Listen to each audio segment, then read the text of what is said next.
So what were the different compensation plan types?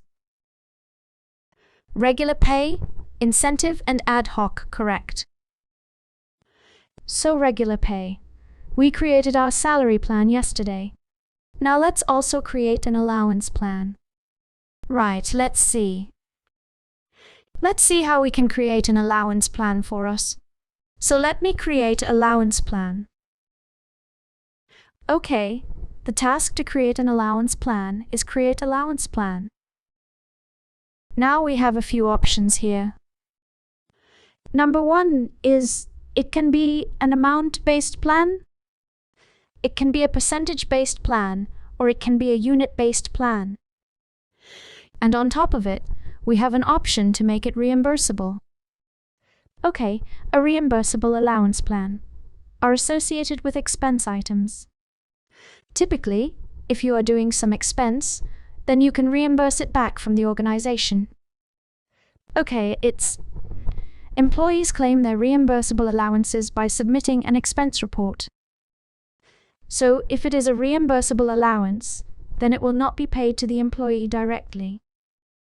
The employee has to submit a claim via an expense report for them to be able to get the payment for that particular allowance plan.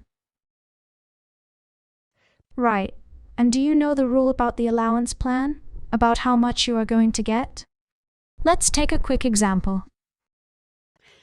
Okay, so let's say that you have an internet allowance. Up to $150 per month.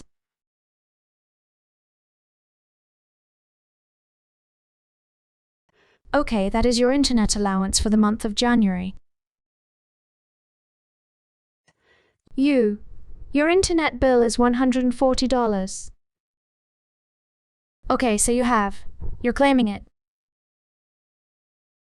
In January, if you are claiming it, so you will get a reimbursed, which is $140. Now in February, for some reason you ended up spending $150. So what will be the reimbursed amount? 1/5, right? And then in March, you watched too much Netflix because there was a lot of nice shows which came up.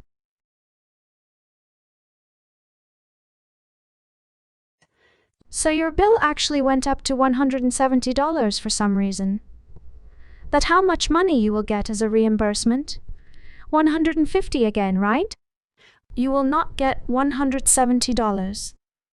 You will get $150. So what is the rule?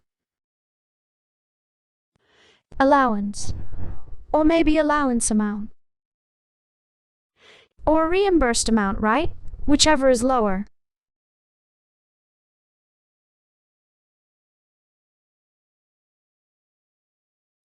That this is the rule that most companies follow, the amount allowance.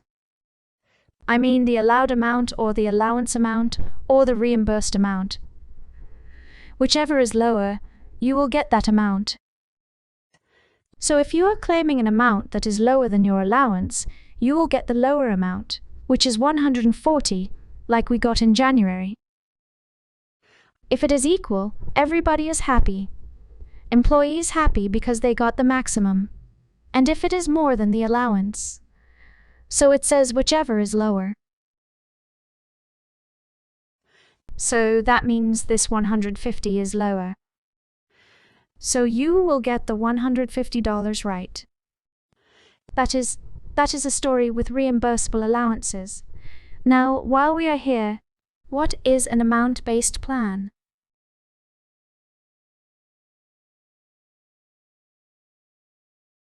What is it? Amount-based plan? The internet expense that we saw? Was that an amount-based plan? Yes, where in the allowance they specify an amount. So this is an allowance, with an amount, with a dollar amount. Let's say with a monetary amount. With a monetary amount specified, that is the amount-based plan. So if it is a list, a car allowance, and I tell you, I'll give you $1,000 per month. So that is an amount-based plan, because I am specifying the monetary amount. Now, what can be a percentage-based plan? People who are in India, they would have seen this very, very frequently as part of their compensation. What is a percentage-based plan? What is the percentage-based allowance? Let's say so. You are specifying it as 50 or 60%, 50% of what they speak right basic salary, or B speak 50 of your base. So, if it is a percentage-based plan, it is a percentage of something, most commonly percentage of piece. Be right. So, like the HRA, the house rent allowance in India is typically up to 50 of your base pay. So that is how the companies will specify the allowance, and it's also called HRA or house rent allowance right. This allowance is 50 of your base pay. Some government employees get a DNS allowance right, and the DNS allowance is also a percentage of their base pay. Right. So if your base pay is high, you get a high HRA. If your base pay is low, you get a proportionate. Okay, but yeah, let's say you still have a commission. Okay, or maybe a sales allowance, or maybe a travel allowance. Travel allowances are not like that. Okay, I'm trying to think of something, maybe a wellness allowance. Right, a wellness allowance is 1 of your base pay. Okay, I'm not even one person. Let's make it 10 of your base pay. So every month, you're going to get a wellness allowance. This amount you are supposed to spend on your wellness, like maybe a gym membership, or maybe some sports goods, or maybe some fitness gear and so on. So this is your wellness allowance, right? That is 10 of your basic pay. Okay, but this is a percentage-based plan. This will be a percentage of something, most commonly the base pay. Now, there can be another thing, which is called a unit-based plan. Units of what? Not the money. Okay, it is not a money-based plan, but it is a unit-based plan. Let's say your allowance is 20 liters, not 20 liters. Let's say 20 gallons of gasoline. Perpetual right. You're going to get 20 gallons of gasoline per month. That is the allowance. Okay, so irrespective of the cost of gasoline. So you don't care about the cost of gasoline. You are only eligible for 20 gallons of gas, 20 gallons of petrol per month. So the company will take care of the price. So every month they will announce what is the rate that they're going to give you. Like, let's say this month, they are going to give you $3.5 per gallon. Let's say, okay. So this month you are going to get $70 next month. It can be 3.5, 5 per gallon, so that you get an extra amount. Now, let's say it can also be in terms of the car mileage, right? So they're going to pay you money equivalent to 200 miles per month. Okay, equivalent of that, and per mile. They are going to give you $. Let's say $5 per mile, because that includes your car maintenance, petrol, etc., saying and so on. So per mile, they are going to give you $5. Okay, but this is your allowance. 200 miles per month, irrespective of how many miles actually you are driving. You may be driving 500, 600 miles, doesn't matter. They're going to pay you something which is worth 200 miles per hour and per mile. They are going to fix the rate every month as $5. Got it? But you see, if you look at this plan, if you just look at this plan, would you be able to tell what is the exact amount you are going to get per month? If you look at this particular allowance, you can't see right, because every month or periodically those rates will keep changing. Isn't it? The rates will keep changing now.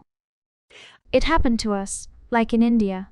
You may have seen that conveyance allowance right, the 800 rupees or the 1600 rupees that the conveyance allowance with the government had mandated now. Nobody could come. Commute to their office with the 1600 rupees? That was just an unrealistic amount, but then the government never changed it. So sometimes what happens is companies, they don't change these like mileage or this per gallon rates for months. If just forget, and maybe you are paying for petrol at maybe $5 a gallon, but the company is still giving you a 3.5. It may happen, but still, the main point is the allowance plan is defined in a unit of something. They're not giving it. They're not telling you the money amount in the allowance plan. They're only saying that this is your per unit of a product that we are going to give you. That is your allowance. All right, so there can be these 3 types of allowance. One is the amount-based plan, which is obviously very, very simple and straightforward. You have an amount specified up front. A percentage-based plan is a percentage of something, typically the house rent allowance, which is like a 50s of your base pay. Okay, and then we also have the unit-based plan, where you have to define the unit of something and then the payroll team will know that, okay? This employee gets 20 gallons of gas per month. So 20 gallons this month is 3.55. So I'll give him $71.